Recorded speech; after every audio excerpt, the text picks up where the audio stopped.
Hello, I'm going to show you in this little video how to join Explore Learning.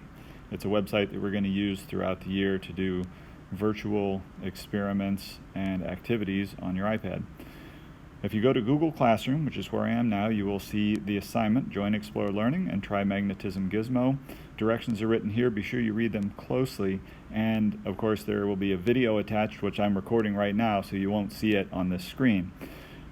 First thing, you need to open up this little PDF of directions, and it will give you a step-by-step written instruction on what I'm showing right now in this video. There are a few extra steps I'm going to add.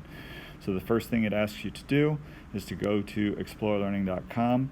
You should be able to click on the link and it will open up in your browser. Here it comes. So it's a website that allows you to do online simulations. We'll use it for lots of things. First one you're going to try today, once you've created your account, is about magnetism.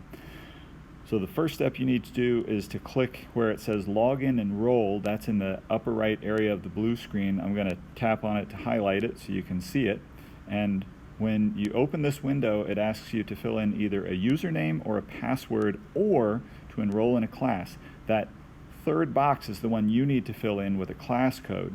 And you're going to notice that on that set of instructions that we were looking at the start, there is a class code in step 3. It is a weird set of numbers and letters. What you'll do is type that in. Now I'm just going to use my iPad screen switch to go back and forth and type it in. It's 2, 9, and GKNH. GKNH. Now notice it doesn't care if you're using uppercase letters. 4XE. 4XE.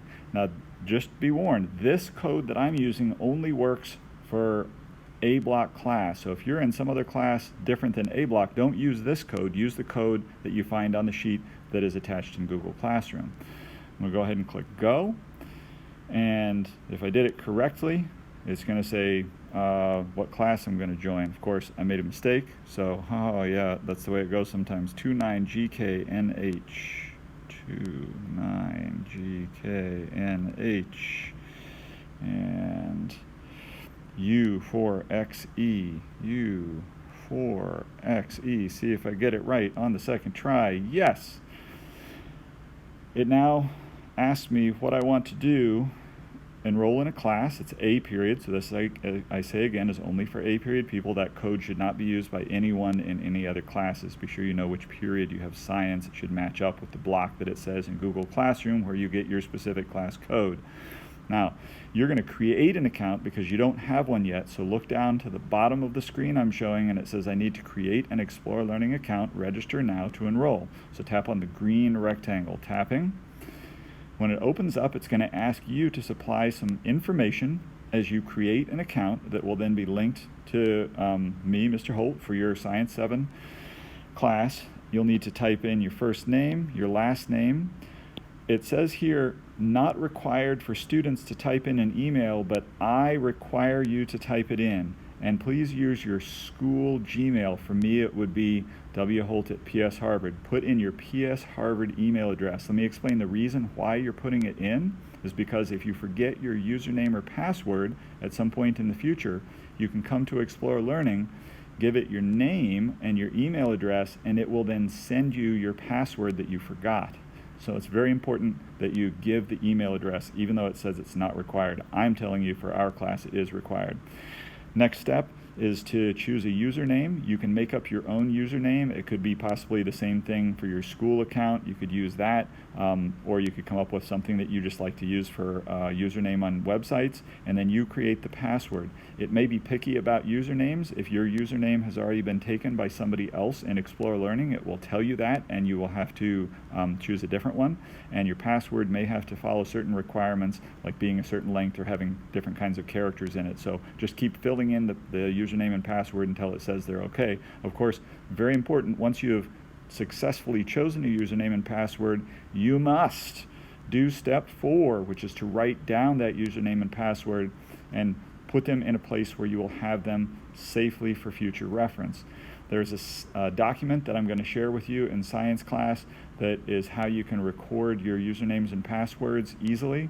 Don't worry about that right now. If you just go ahead and write it down in a safe spot, and when you come to class next, I will teach you how to save it so you have it always any place you need it. But write it down for now.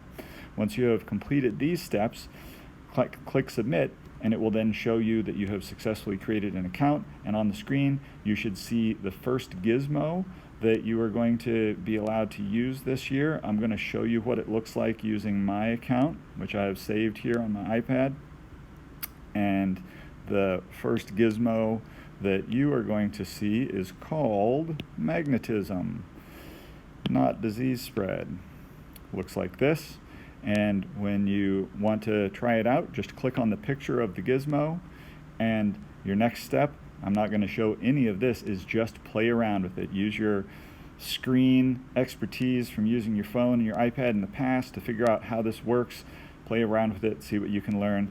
That way you'll come ready to science class tomorrow to learn more about the lessons we're studying on mystery boxes. Hope this video helps you.